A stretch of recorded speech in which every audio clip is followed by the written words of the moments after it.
Hello नमस्कार दोस्तों, मैं अमृतराज स्वागत करता हूं आप सभी का जीके सवेरा क्लासेज में। देखिए दोस्तों, आज के इस वीडियो में हम लोग पढ़ेंगे भौतिकी विज्ञान और ये स्टार्टिंग होगा। आज का ये पहला सेशन होगा। सभी दोस्त फटाफट जुड़ेंगे और इसको शेयर कर देंगे। देखिए दोस्तों, आज से हम लोग पहले इस बुक को पूरी तरह से पढ़ लेंगे। उसके बाद आपको मैं पिछले वीडियो में बताया था कि 3000 प्लस आपको मैं फिजिक्स से एमसीक्यू कराऊंगा। आइए देख लेते हैं सबसे पहले भौतिकी विज्ञान का परिभाषा। विज्ञान की वह शाखा जिसमें ऊर्जा के विभिन्न स्वरूप तथा द्रव्य उसकी अन्योन्य क्रियाओं का अध्ययन किया जाता है, भौतिक विज्ञान कहलाता है। यहाँ से आपके लिए कुछ इम्पोर्टेंट नहीं है, आगे बढ़ेंगे। देखेंगे दोस्तों, मात्रक एवं बीमा, यूनिट्स एंड डायमेंशन, यहाँ से आपको कुछ मिलने वाला है, तो सभी लोग ध्यान से देखेंगे। देखिए दोस्तों, मात्रक यूनिट किसी भी भौतिक राशि को मापने के लिए एक सदृश मानक का चुनाव किया जाता है और इसके साथ उस राशि की तुलना की जाती है। इसी मानक को भौतिक राशि का मात्रक कहा जाता है। ठीक है। देखिए दोस्तों, किसी भौतिक राशि को व्यक्त करने के लिए कम से कम संख्यात्मक मान एवं इकाई मात्रक की आवश्यकता होती है। जैसे एक आपको एग्जाम्पल दिया गया है कि राष्ट्रपति भवन से संसद की दूरी 4 किलोमीटर है। यहाँ पे 4 जो है वह संख्यात्मक मान है तथा किलोमीटर दूरी का मात्रक है। दोस्तों, भौतिक राशियाँ वे राशियाँ होती है जिनकी माप की जाती है, उन्हें भौतिक राशियाँ कहा जाता है। भौतिक राशियाँ 2 प्रकार की होती है, मूल राशियाँ, व्युत्पन्न राशियाँ। और मूल राशियों के मात्रक को मूल मात्रक कहते हैं तथा व्युत्पन्न राशि के मात्रक को व्युत्पन्न मात्रक कहते हैं। देखिए दोस्तों, मात्रक की पद्धति यहाँ पे देखेंगे हम लोग।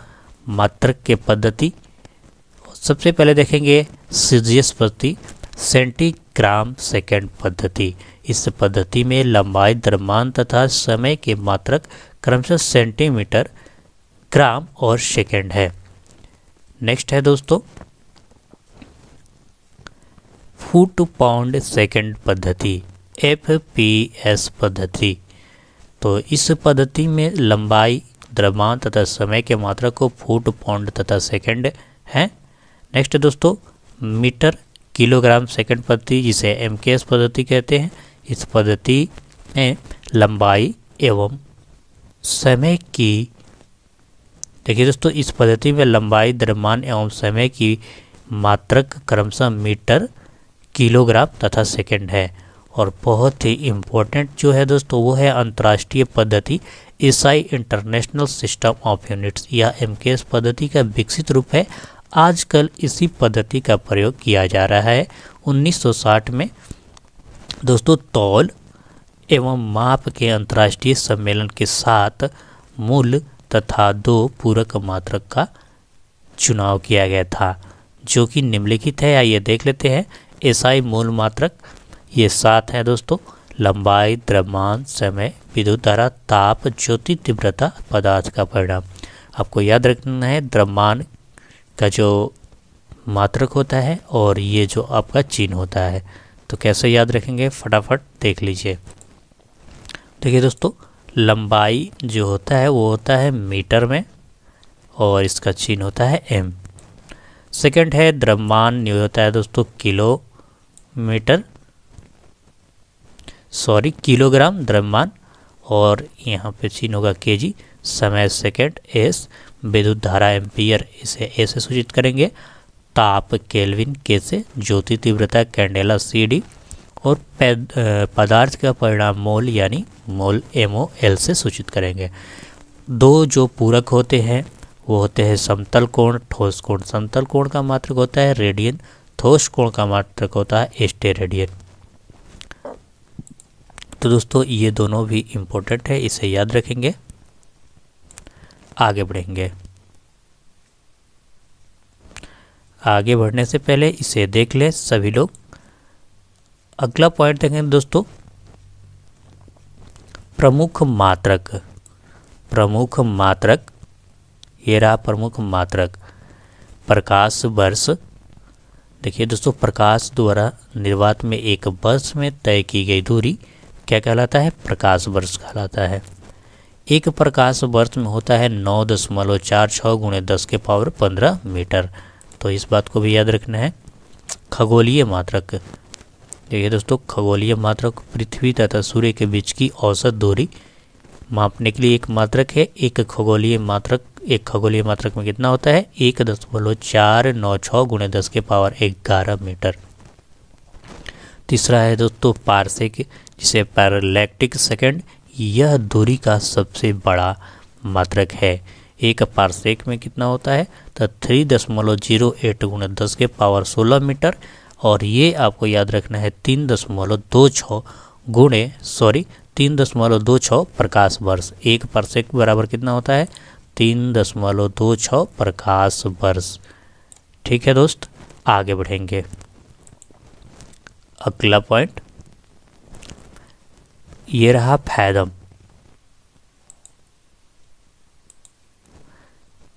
नेक्स्ट है फैदम। देखिए दोस्तों, फैदम, इसका प्रयोग समुद्र की गहराई मापने में किया जाता है। एक फैदम में 6 फीट बराबर 1.828 मीटर होता है। एक केबल में 100 फैदम होते हैं। और नेक्स्ट है दोस्तों समुद्री मील। इनका प्रयोग समुद्र के दूरी मापने में किया जाता है। एक समुद्री मील बराबर 1852 मीटर होता है। तो ये रहा कुछ डाटा जो आपको याद रखना है। आगे बढ़ेंगे और अगला पॉइंट होगा दोस्तों लंबाई के मात्रक। और ये काफ़ी जो भी है सबको याद रखना है। देखिए पारसेक जो होता है,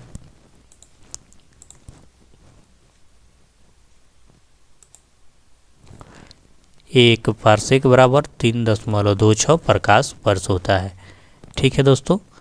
और नेक्स्ट है एक प्रकाश वर्ष बराबर होता है 9.46 गुणे 10 के पावर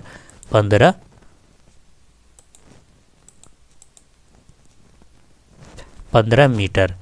तो दोनों को याद रखना है। एक पारसेक बराबर होता है 3.26 प्रकाश वर्ष और एक प्रकाश वर्ष बराबर कितना होता है?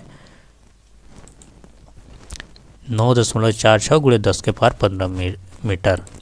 एक खगोलीय मात्रक बराबर होता है 1.496 गुणे 10 के पावर 11 मीटर। कभी कभी यहाँ से क्वेश्चन डायरेक्ट पूछे जाते हैं, तो इसे याद रखना है। एक फैदम बराबर होता है 6 फीट। ठीक है दोस्त, एक फैदम बराबर होता है 6 फीट। एक एंगस्ट्रॉम बराबर होता है 10 के पावर 10 मीटर। ठीक है दोस्तों, आगे बढ़ते हैं। एक फर्मी बराबर होता है 10 के पावर 15 मीटर। एक एस्ट्यूट मील बराबर होता है 1609 मीटर। एक नॉक्टिकल मील जो कि एक इम्पोर्टेंट है 1852 मीटर। नॉक्टिकल मील समुद्री दूरी मापने में आपको काम आता है, याद रखेंगे। एक मील बराबर 1760 गज और 5280 फीट बराबर 1.6 किलोमीटर। तो ये कुछ लंबाई के मात्रक थे। अगला पॉइंट होगा दोस्तों द्रव्यमान के प्रमुख मात्रक। 1 किलो बराबर 1000 ग्राम। एक स्लॉग बराबर 14.59 किलोग्राम। एक स्टोन बराबर 14.50 किलोग्राम। एक ग्रेन बराबर 7.776 ग्राम। एक ग्रेन बराबर 7.776 ग्राम। याद रखेंगे। एक एटॉमिक द्रव्यमान का मात्रक AMU। दोस्तों एटॉमिक द्रव्यमान मात्रक को AMU में सूचित किया जाता है। और एक एटॉमिक द्रव्यमान होता है 1.6 गुणे 10 के पावर 27 किलोग्राम। एक क्विंटल बराबर 100 किलोग्राम। एक पाउंड बराबर एक पाउंड बराबर कितना ग्राम होता है? तो 453.59 ग्राम। ये कुछ थे द्रव्यमान के मात्रक। आइए कुछ समय के मात्रक देख लेते हैं दोस्तों। इसमें जो भी डाटा दिया गया है वो महत्वपूर्ण डाटा दिया गया है, आपके कहीं ना कहीं एग्जाम में पूछे जाते हैं, इसलिए यह दिया गया है। देखेंगे समय का मात्रक 1 मिनट में 60 सेकंड होते हैं। 1 घंटे में 60 मिनट और 1 घंटे में 3600 सेकंड। 24 घंटा में देखिए 86,400 सेकंड होता है। एक वर्ष में 365 दिन यानी 3.16 गुणे 10 के पावर 7 सेकंड होता है। अब हम लोग पढ़ेंगे दोस्तों भौतिक राशियाँ के मात्रक। ये रहा क्रमशः भौतिक राशि और उसका मात्रक। लंबाई का मात्रक क्या होता है? मीटर, देख चुके हैं हम लोग। द्रव्यमान किलोग्राम, समय सेकंड, क्षेत्रफल का मीटर स्क्वायर, क्षेत्रफल मीटर स्क्वायर में, आयतन मीटर क्यूब में, घनत्व किलोग्राम पर मीटर क्यूब, आपेक्षिक घनत्व मात्रक रहित है। ठीक है दोस्त, और थोड़ा सा इसमें ऊपर जाएंगे, देख लेते हैं। ये रहा आपेक्षिक घनत्व हो गया तो चाल का मात्रक होता है मीटर पर सेकंड, त्वरण का मात्रक मीटर पर सेकंड स्क्वायर, रेखीय संवेग होता है किलोग्राम मीटर पर सेकंड, बल का होता है न्यूटन या किलोग्राम मीटर पर सेकंड स्क्वायर। तो इतना आपको याद रखना है। अगला है आवेग।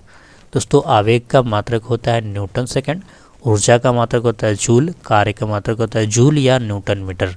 तो सभी अपने आप में इम्पोर्टेंट है, सभी एग्जाम में पूछे जाते हैं, तो कोई ऐसा नहीं है कि कोई स्किप किया जाए। शक्ति का मात्रक होता है जूल या वाट, बल आघूर्ण का मात्रक होता है दोस्तों न्यूटन मीटर, दाब का मात्रक होता है न्यूटन मीटर स्क्वायर पास्कल, दाब का इतना मात्रक होता है। कोण का मात्रक होता है रेडियन, कोणीय वेग होता है रेडियन पर सेकंड, कोणीय त्वरण होता है रेडियन पर सेकंड स्क्वायर, जड़त्व आघूर्ण होता है किलोग्राम मीटर स्क्वायर, कोणीय संवेग होता है metre kilogram metre second square. तो इसको आपको याद रखना है। एक बार फिर से देखिए सभी को, और देखिए दोस्तों अगर आपको कोई प्रॉब्लम हो या कोई सुझाव हो तो आप कमेंट बॉक्स में ज़रूर दे सकते हैं। आइए आगे बढ़ते हैं। हम लोग देख चुके थे कोणीय त्वरण तक। जड़त्व आघूर्ण का जो मात्रक होता है किलोग्राम मीटर स्क्वायर होता है, कोणीय संवेग का मात्रक किलोग्राम मीटर पर सेकंड होता है, आवृत्ति का मात्रक हर्ट्ज, गुरुत्वाकर्षण न्यूटन मीटर स्क्वायर पर किलोग्राम स्क्वायर, और गुरुत्वाकर्षण नियतांक है दोस्तों। गुरुत्वीय विभव का मात्रक होता है जूल पर केजी, घूर्णन त्रिज्या का मात्रक मीटर, गुरुत्वीय क्षेत्र का न्यूटन पर केजी, प्रतिबल न्यूटन पर मीटर स्क्वायर, बल नियतांक न्यूटन पर मीटर, यंग गुणांक न्यूटन पर मीटर स्क्वायर, और पृष्ठ तनाव का मात्रक होता है न्यूटन पर मीटर।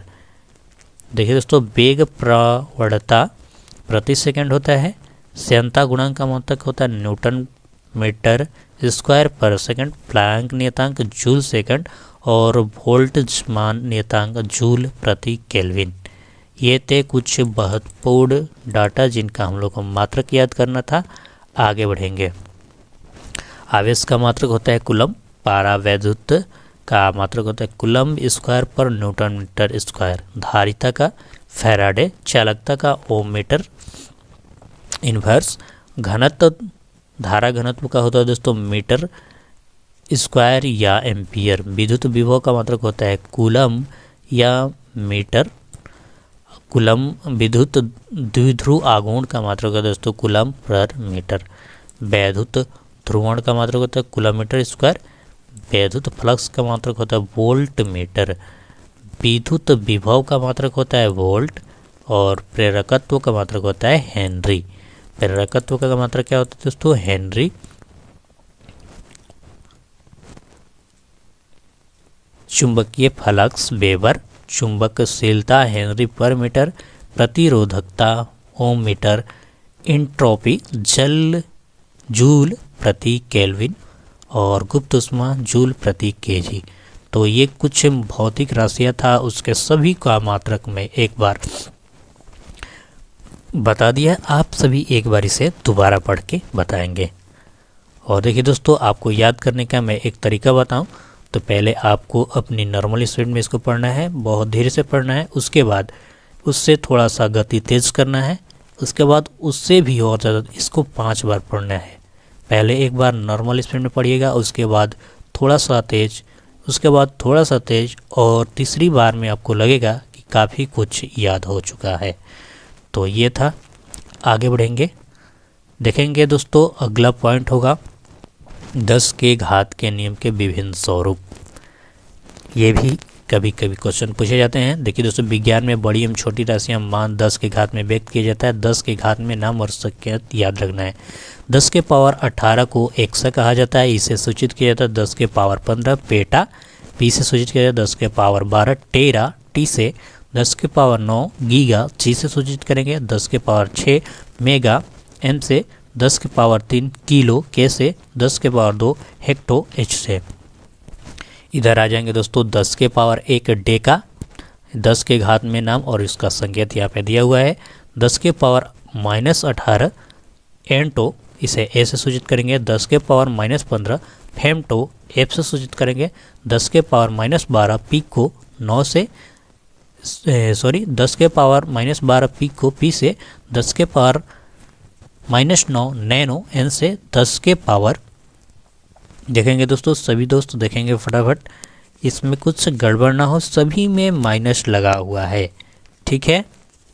10 के पावर -9 नैनो माइक्रो, 10 के पावर 6 है दोस्तों, -6 है वो माइक्रो, 10 के पावर -3 मिली, इसे एम से सूचित करेंगे। 10 के पावर -2 सेंटी सी से, और 10 के पावर -1 डेसी डी से।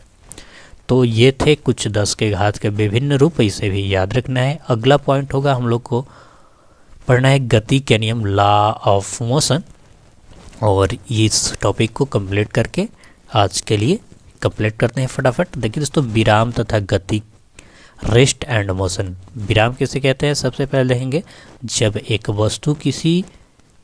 वस्तु स्थिति किसी दूसरी वस्तु के सापेक्ष समय के साथ नहीं बदलती है तो वस्तु विराम अवस्था में कही जाती है।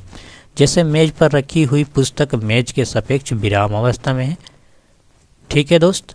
आगे बढ़ेंगे, अगला पॉइंट देखेंगे गति। गति किसे कहते हैं, जब एक वस्तु की स्थिति किसी दूसरी वस्तु के सापेक्ष समय के साथ निरंतर बदलती रहती है तो वस्तु गति अवस्था में क्या हो जी, कही जाती है। विराम तथा गति दोनों सापेक्षिक पद हैं। कोई वस्तु यदि किसी अन्य वस्तु की अपेक्षा विराम में है तो दूसरी वस्तु की अपेक्षा वह गति अवस्था में हो सकती है। जैसे चलती हुई कार, बैठा हुआ आदमी बाहर की ओर वस्तुओं की अपेक्षा गति में, लेकिन कार में बैठे दूसरे व्यक्ति की अपेक्षा वो विराम अवस्था में है। तो ये कुछ थे। अगला पढ़ेंगे, इसमें हम लोग अदिश एवं सदिश राशियाँ, ठीक है दोस्तों। अदिश एवं सदिश राशियाँ देख लेते हैं। Scalar and vector. अदिश राशियाँ वे राशियाँ जिन्हें व्यक्त करने के लिए केवल परिमाण की आवश्यकता होती है एवं दिशा की नहीं, उन्हें अदिश राशियाँ कहते हैं। जैसे लंबाई, समय, द्रव्यमान, घनत्व, आयतन, क्षेत्रफल, कार्य, ऊर्जा, शक्ति, गुरुत्वीय विभव, विद्युत विभव, दाब, विद्युत वाहक बल, ये सभी क्या है दोस्तों, अदिश राशियाँ हैं जिसे व्यक्त करने के लिए केवल परिमाण की जरूरत होती है, दिशा की जरूरत नहीं होती है। आगे बढ़ेंगे, आगे देखेंगे इसका नेक्स्ट। देखिए दोस्तों, विद्युत धारा भी एक अदिश राशि है, याद रखेंगे। अब हम लोग देखेंगे सदिश राशियाँ।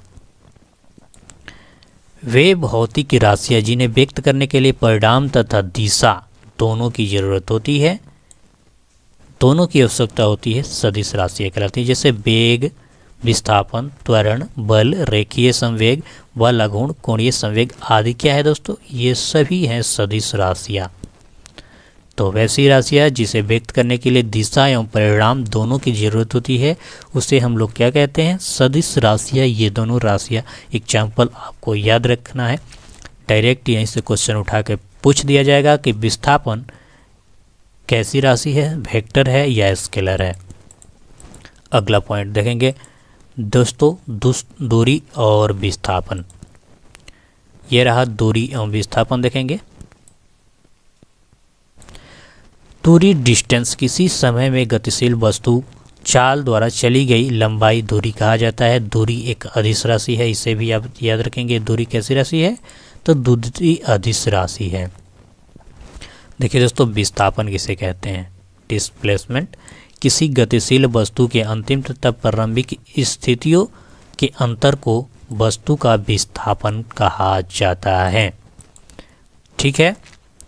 तो देखिए दोस्तों, यहाँ पे एक आपको फिगर दिया गया है, इसमें विस्थापन ए और के सीधी रेखा होगा। यहाँ और यहाँ के बीच के जो होगा वही क्या होगा, विस्थापन होगा। यही तो बात कहा गया है यहाँ पे कि अंतिम तथा प्रारंभिक स्थितियों के अंतर को वस्तु का विस्थापन कहते हैं। अब हम लोग देखेंगे चाल और वेग। स्पीड किसी वस्तु के द्वारा इकाई समय में तय की गई दूरी उस वस्तु का चाल कहा जाता है, और चाल एक कैसी राशि है, अदिश राशि है। ठीक है दोस्तों, चाल कैसी राशि है, अदिश राशि है, इसे याद रखेंगे। आगे बढ़ेंगे, आइए कुछ हम लोग देख लेते हैं दोस्तों। अभी हम लोग देखे थे चाल, और चाल में आगे बढ़ेंगे। यहाँ पे कुछ दिया गया है कि माना कि वस्तु द्वारा टी समय में तय की दूरी एस है, तो वस्तु का चाल बराबर क्या होता है, v बराबर एस बाई टी। चाल का SI मात्रक होता है मीटर प्रति सेकंड, मीटर प्रति सेकंड हम लोग देख चुके हैं। नेक्स्ट जो आपका टॉपिक है इसमें वेग है, वेलोसिटी, इसे देखते हैं। किसी वस्तु के द्वारा इकाई समय में निश्चित दिशा में तय की गई दूरी उस वस्तु का वेग कहा जाता है। यह एक सदिश राशि है। वेग कैसी राशि है दोस्तों, सदिश राशि है। इसका SI मात्रक मीटर प्रति सेकंड होता है। त्वरण, एक्सीलरेशन देखेंगे, त्वरण देखेंगे दोस्तों। वेग में जिस दर से परिवर्तन होता है उसी दर को त्वरण कहते हैं। त्वरण बराबर क्या होता है, वेग में परिवर्तन बटा में समय। तो त्वरण का आप परिभाषा भी याद रखेंगे। वैसे परिभाषा आपके एग्जाम में नहीं आता है, डायरेक्ट क्वेश्चन आएंगे। अगर परिवर्तन की दर ऋणात्मक होती है तो वैसे त्वरण को मंदन कहते हैं। इसका मात्रक मीटर पर सेकंड स्क्वायर होगा। त्वरण के लिए बाह्य बल की आवश्यकता होती है। इसकी दिशा सदैव बल की दिशा में होती है। किसकी दिशा दोस्तों, त्वरण की दिशा। तो ये जो महत्वपूर्ण पॉइंट है कि अगर परिवर्तन की दर ऋणात्मक होती है तो वैसे त्वरण का जो मंदन होगा, त्वरण को मंदन होगा, और इसका जो सूचित किया जाएगा मीटर पर सेकंड स्क्वायर से सूचित किया जाएगा। त्वरण के लिए बाह्य बल की आवश्यकता होती है। इसकी दिशा सदैव बल की दिशा में होती है। एक समान वेग से गतिशील पिंड का त्वरण क्या होगा, शून्य होगा। तो कुछ महत्वपूर्ण बातें यहाँ से हम लोग देखें, आगे बढ़ेंगे। अगला पॉइंट है वृत्तीय गति। देखिए दोस्तों, वृत्तीय गति, सर्कुलर मोशन। किसी वस्तु द्वारा वृत्ताकार मार्ग पर जाने वाली गति को वृत्तीय गति कहते हैं। या किसी वृत्तीय पथ पर एक समान गति करते हुए पिंड का चाल नियत रहती है, जबकि उसका वेग प्रत्येक बिंदु पर परिवर्तित होता है। तो ये था वृत्तीय गति। रेखीय वेग तथा कोणीय वेग में अंतर समझ लीजिए। रेखीय वेग और कोणीय वेग। रेखीय गति में विस्थापन की समय दर वस्तु का रेखीय वेग कहा जाता है, जबकि कोणीय वेग में वृत्तीय गति कोणीय विस्थापन की समय दर कोणीय वेग कहा जाता है। रेखीय वेग में रेखीय वेग का मात्रक होता है, इसका मात्रक मीटर पर सेकंड होता है। रेखीय वेग को भी से निरूपित किया जाता है, जबकि कोणीय वेग का मात्रक रेडियन होता है और इसे रेडियन पर सेकंड से सूचित किया जाता है, और इसे ओमेगा द्वारा निरूपित किया जाता है, और इसका मात्रक जो होता है रेडियन पर सेकंड होता है कोणीय वेग का। तो रेखीय वेग और कोणीय वेग में ये था अंतर। आगे बढ़ेंगे। अगला है दोस्तों रेखीय वेग तथा कोणीय वेग में संबंध होता है v बराबर ओमेगा आर। रेखीय वेग बराबर कोणीय वेग गुणे वृत्तीय पथ की त्रिज्या। अब हम लोग पढ़ेंगे गति के नियम, लॉ ऑफ मोशन। न्यूटन ने मैथमेटिसिया प्रिंसिपिया में गति के 3 प्रस्तुत किए। देखिए न्यूटन की एक महत्वपूर्ण बुक है, जिस बुक का नाम क्या है दोस्तों, न्यूटन ने मैथमेटिसिया प्रिंसिपिया में गति के 3 नियम प्रस्तुत किए थे। इनके बुक का नाम है प्रिंसिपिया, ये भी आप याद रखेंगे। न्यूटन के गति का पहला नियम, प्रत्येक वस्तु अपनी विरामावस्था या सरल रेखा पर एक समान गति की अवस्था में तब तक रहती है जब तक कि उस पर बाह्य बल के द्वारा अपनी अवस्था में परिवर्तन के लिए बाध्य ना करे। तो देखिए दोस्तों, ये रही कुछ महत्वपूर्ण इसके बातें। आइए इसे देख लेते हैं। इसके दो कथन निहित है। कोई वस्तु विरामावस्था में तब तक रहती है जब तक कि बाह्य बल नहीं लगाया जाए, और एक सरल रेखा एक समान वेग में गतिशील उस वस्तु के वेग से चलती रहती है जब तक कि उस पर कोई बाह्य बल नहीं लगाया जाए। अभी हम लोग कुछ महत्वपूर्ण पॉइंट देख रहे हैं, उसके बाद सभी MCQ क्वेश्चन कराएंगे। मैं जड़त्व का देखेंगे दोस्तों। जड़त्व, इनर्शिया, न्यूटन के प्रथम नियम को गैलीलियो का नियम या जड़त्व का नियम भी कहा जाता है। सीधे पूछा जाएगा किस नियम को जड़त्व का नियम कहा जाता है, तो न्यूटन के प्रथम नियम या गैलीलियो के नियम के जड़त्व के नियम कहा जाता है। जड़त्व वस्तु का वह गुण है जिसके कारण वस्तु सदा स्थिर रहना चाहती है या सरल रेखा में एक समान गतिशील वस्तु उसी वेग से सदा चलते रहना चाहती है। वस्तु के जड़त्व का परिणाम माप उस वस्तु की मात्रा है। देखिए जड़त्व दो प्रकार का होता है, विराम जड़त्व और गतिज जड़त्व। तो आइए सबसे पहले हम विराम जड़त्व देखते हैं। विराम जड़त्व वस्तु का वह गुण है जिसके कारण वस्तु विरामा अवस्था में रहना चाहती हैं। जैसे दोस्तों कांच के ग्लास पर एक पोस्ट कार्ड रखकर उसके मध्य एक सिक्का रखकर कार्ड को एकाएक झटके से खींच लेने पर सिक्का ग्लास में गिर जाता है। ये क्या है? विरामा जड़त्व के एग्जाम्पल। आगे बढ़ेंगे, अगला पॉइंट देखेंगे। नेक्स्ट पॉइंट होगा रुकी हुई बस और रेलगाड़ी में खड़ा व्यक्ति गाड़ी अचानक चलने पर क्या होता है? पीछे की तरफ गिरने लगता है। यह भी आपका एग्जाम्पल है विरामा जड़त्व का। किसी कोट या कंबल के धूल को डंडे से झाड़ा जाता है, यह भी विरामा जड़त्व का एग्जाम्पल है। अगला देखेंगे हम लोग दोस्तों गति जड़त्व, इनर्शिया ऑफ मोशन। गति जड़त्व किसी वस्तु का वह गुण है जिसके कारण गतिशील वस्तु गति की अवस्था में ही रहना चाहती है। ठीक है, इसका एग्जाम्पल देख लीजिए दोस्तों। तेज चलती हुई बस या रेलगाड़ी एकाएक रुकने पर बैठा व्यक्ति आगे की तरफ झुक जाता है। किसी चौड़े नाले को पार करने के लिए दूर से दौड़कर आना पड़ता है और उसकी गति प्राप्त हो जाती है और पार की क्षमता बढ़ जाती है। तो नेक्स्ट देखेंगे एग्जाम्पल, तेजी से चलते हुए ट्रेन को ब्रेक लगाकर अचानक रोकने से ट्रक है दोस्तों, ट्रक में लादा सामान आगे की ओर झुक जाता है, आ जाता है। यह भी है गति जड़त्व के एग्जाम्पल। अब हम लोग देखेंगे फोर्स यानी बल। देखिए दोस्तों, फोर्स से स्टार्ट करते हैं यहाँ से। फोर्स बल वह भौतिक कारण है जो किसी वस्तु में लगकर उसकी अवस्था में परिवर्तन ला देता है या परिवर्तन लाने का चेष्टा करता है। बल को F से सूचित किया जाता है। बल बराबर होता है दोस्तों मात्रा गुणे त्वरण। तो इसे भी याद रखेंगे, F बराबर ma। आगे बढ़ेंगे, बल की परिभाषा न्यूटन के गति के प्रथम नियम प्राप्त होती है। यह एक सदिश राशि है। क्या दोस्तों? बल एक सदिश राशि है। इसका ऐसा एक मात्रक kg/s² होता है जिसे न्यूटन भी कहा जाता है।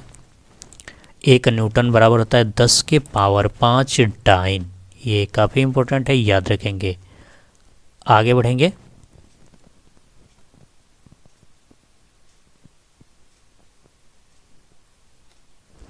अगला है दोस्तों संवेग, मोमेंटम। मोमेंटम किसी वस्तु के द्रव्यमान तथा उसके वेग के गुणनफल को किसी वस्तु का संवेग कहा जाता है। इसे P द्वारा सूचित किया जाता है और इसे याद रखेंगे, संवेग बराबर होता है द्रव्यमान गुणे वेग यानी P बराबर mv।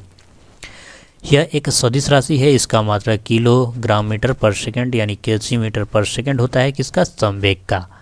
और नेक्स्ट देखेंगे हम लोग दोस्तों संवेग में, संवेग के बाद आवेग, इम्पल्स यानी आवेग।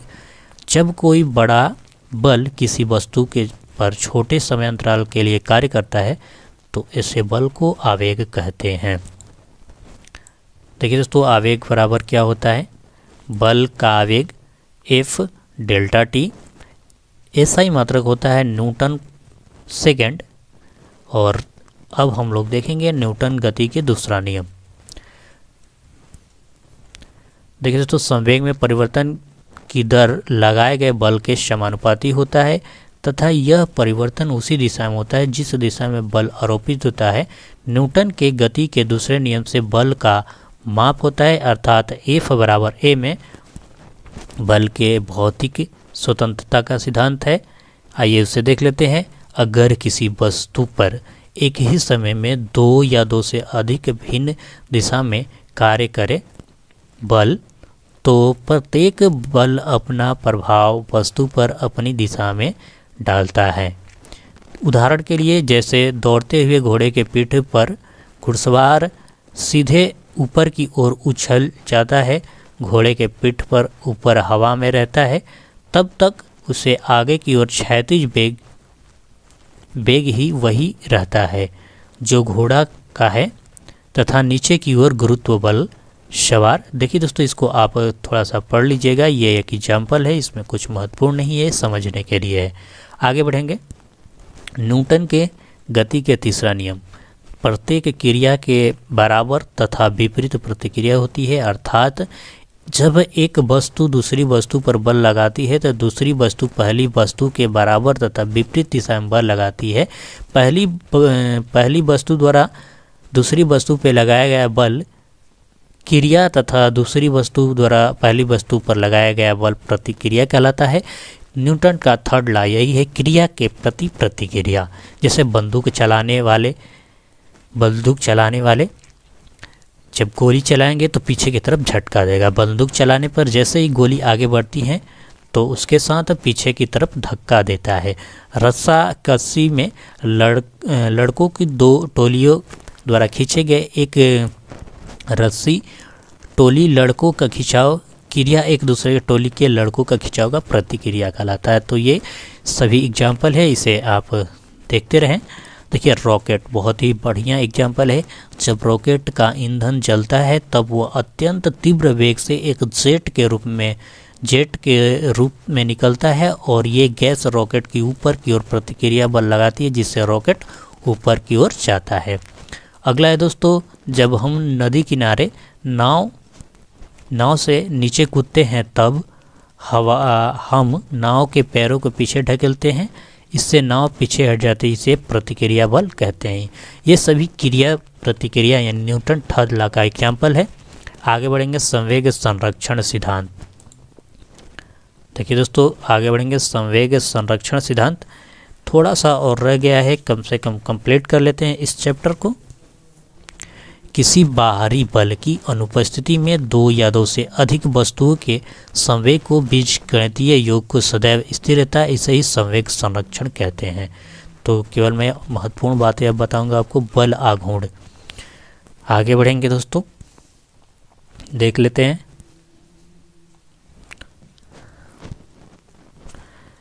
कुछ महत्वपूर्ण बातें देख लें। हाँ, यहाँ से बढ़ेंगे आगे।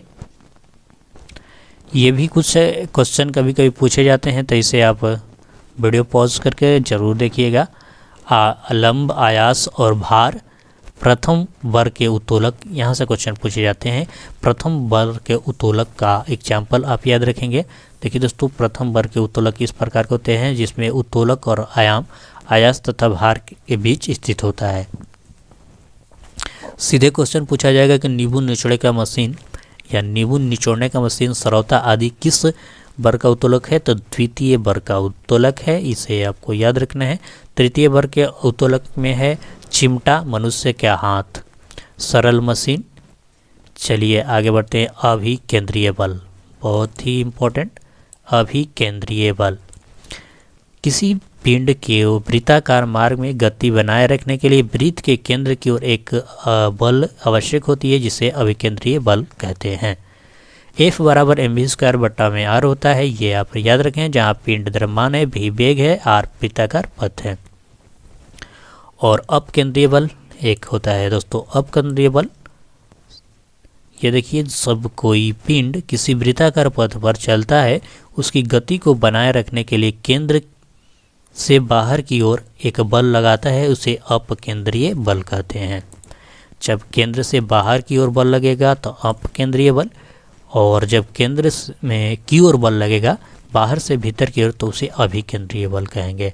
तो ये दोनों, इससे आपको एग्जाम्पल पूछा जाता है। दूध से मक्खन अलग करने का मशीन, कपड़ा धोने का मशीन, वॉशिंग सोडा मशीन क्या है, अभिकेंद्रीय बल पे कार्य करता है, याद रखेंगे।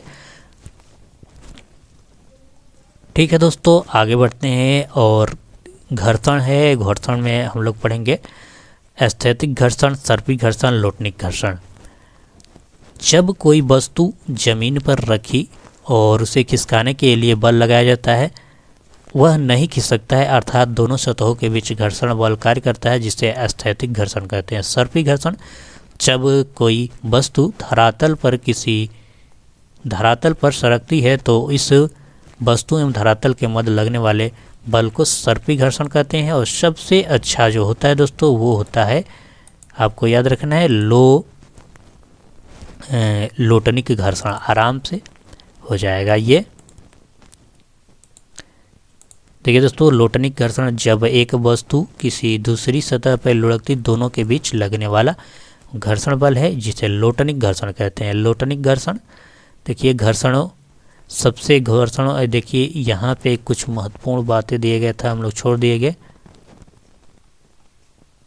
गुरुत्व नहीं देखना है अभी हम लोग को। ये देखिए, सबसे होता है स्थैतिक घर्षण, उसके बाद होता है मजबूत सर्पी घर्षण, उसके बाद सबसे कमजोर होता है लोटनिक घर्षण। घर्षण बल के उपयोग, बहुत सारे उपयोग है दोस्तों। घर्षण बल के कारण हम सीधी खड़ा हो सकते हैं, घर्षण बल के कारण हम जमीन पर चल सकते हैं। यदि सड़क पर घर्षण न हो तो गाड़ी के पहिए फिसलेंगे। घर्षण बल न होने पर हम बरसात में चिकनी सड़क पर फिसलेंगे। और घर्षण बल से हानि क्या है दोस्तों, मशीन के घर्षण के कारण अधिक ऊर्जा व्यय होता है, घर्षण के कारण गाड़ियों के पहिए खिंच जाते हैं। तो दोस्तों, आज के इस वीडियो में हम लोग इतना पढ़े। आप सभी ज़रूर कमेंट करके बताइएगा कैसा लगा। नेक्स्ट वीडियो में हम लोग पढ़ेंगे गुरुत्वाकर्षण, ग्रेविटेशन। और इस बुक को पूरी तरह से, मतलब फिजिक्स को कंप्लीट करने के बाद मैं आपको 3000+ MCQ कराऊंगा, जो कि बहुत जल्द स्टार्ट करेंगे। तो इसे फटाफट कंप्लीट करते हैं दोस्तों। आज के लिए बस इतना ही। Bye bye, take care. और आप कमेंट करके ज़रूर बताइएगा। और आप मेरे सहयोग के लिए प्लीज़ ज़्यादा से ज़्यादा वीडियो को शेयर करें। Thanks for watching.